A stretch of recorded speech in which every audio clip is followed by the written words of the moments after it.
Snoochie boochies, how's everyone doing? I hope you're well. I'm finally getting round to doing a video of these bad boys. It's only taken me 3 months, but such is life. For those of you that don't know, these are the Air Jordan 7 Cardinals from 2011. Made in 2010 but released in 2011, so they are 12 years old. Now I have heard they're getting another release later this year, although I haven't seen any pictures, but I've seen plenty of people saying it, so I'd imagine it to be true. I'll give you a bit of history.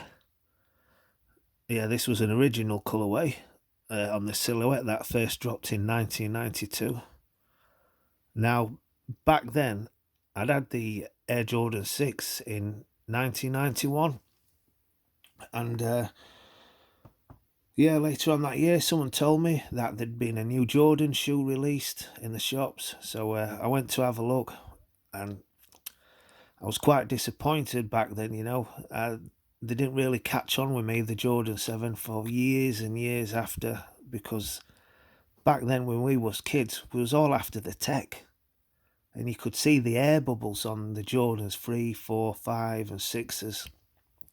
You know, when you was buying a Nike shoe back then as a kid, you wanted to see the exposed air bubbles. It was same with all the sneakers.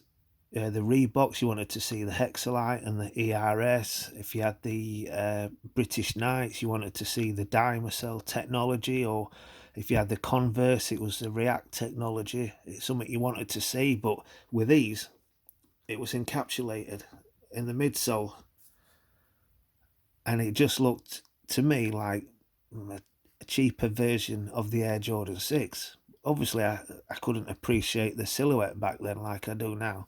I mean, I think it's absolutely stunning to look at now.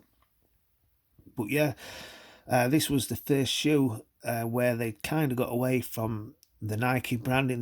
There's no Nike branding on these at all, like there is on the Jordan 1, 2, 3, 4, and 5 and 6.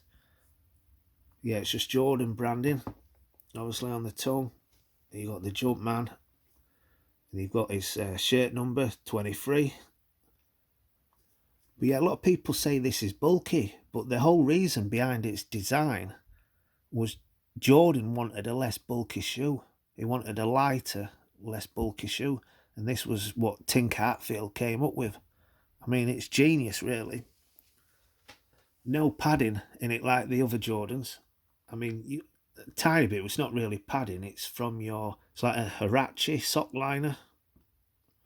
If any of you have had the Nike Hirachis, you know what I'm talking about.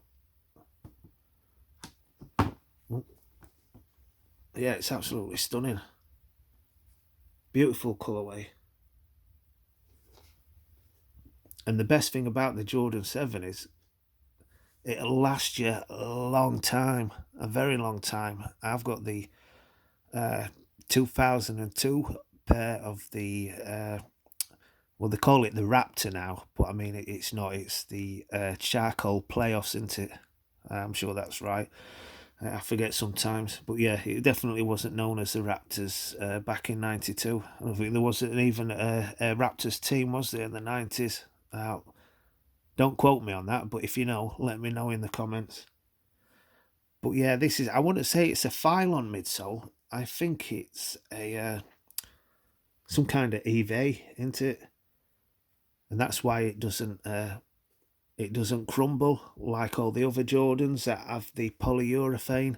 That seems to crack after, like, well, depending on how you store them, in like 10, 15 years.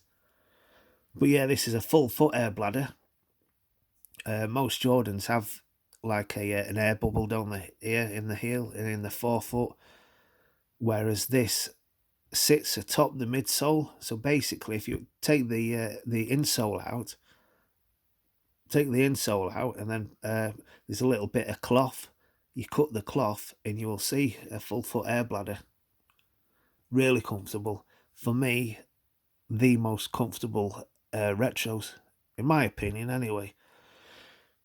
But yeah, these are stunning, and the quality is insane on these. Real good quality tumbled leather. Really soft. You can't really sit pressing down there because I've got the shoe trees in. But, oh, You see, it's too bright for you to see.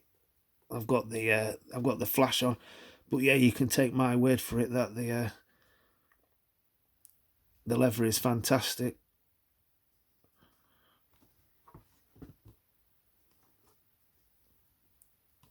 Oh, absolutely stunning silhouette. I tell you, Air Jordan 7 has fastly moved up the chart for me when it comes to the best Jordans ever, or the best silhouette. Top 3 for me, maybe top 4. Well, let's see, the Jordan 5 is my favourite. Closely, and I mean closely followed by the Jordan 3. Then what would I put in third place? Ooh, maybe the 6. So it's a fight for third place between the Jordan 6 and this Jordan 7. And then maybe the Jordan 4 I'd put in 5th place. But yeah, these are outrageously good. And I'd probably put these in my top 3 colourways now of the Jordan 7. The citrus being my favourite. I know it's not an original colourway, but that doesn't bother me. Absolutely stunning shoe. That's just been re-released.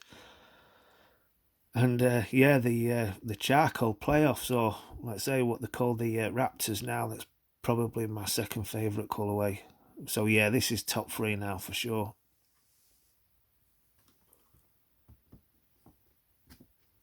So yeah, just a quick look for you.